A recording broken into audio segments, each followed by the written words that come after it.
చా 2 గంటల కష్టం వేస్ట్ అయ్యరా. గంత తిప్పల పడి గోడ దుంకి తాళం బలగొట్టి బీరువా తెరిస్తే పట్టు చీరలు తప్ప పైసలేకపాయే. ఆఖరికి ఓ రింగన్న దొరుకుతుంది అనుకుంటే గది ఉత్తదే.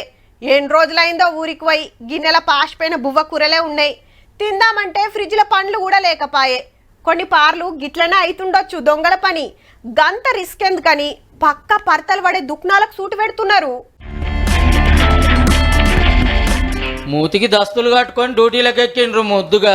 దుఃఖనమంతా తిరిగి ఏడేడు ఏమున్నాయో చూసి నచ్చిన బ్రాండ్లు సంచిలేసుకున్నారు. ఇక కౌంటర్ కాడికి వచ్చి దొరికిన నోట్లు జేబులు వేసుకొని చంపాయిండ్రు. సూర్యాపేట జిల్లా కోదాడలకి ఈ వైన్స్ లో పడ్డారు అర్ధరాత్రి. దుఃఖనం గోడకు పొక్క కొట్టి లోపలికి దొరిండ్రు. 55,000 పైకం 50,000 ఇవ్వగల ఫుల్ బాటలు ఎత్తుకపోయిండ్రట.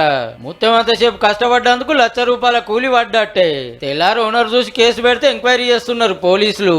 ఇంకేడ డ్యూటీకి ఎక్కినా ఉత్తదే కావచ్చు కానీ వైన్స్ అయితే పైసలు మందు పక్క. చేతనైన కాడికి మొయ్యొచ్చని వరుసగా ఇటుకే సూటి పెడుతున్నారు. 4 రోజులైతే కొత్త టెండర్లు పట్టబోతుండ్రి. దుఃఖనాలు వచ్చిన వాళ్ళు మొదలు సెక్యూరిటీ మంచిగా పెట్టుకోర్రే అన్నలు.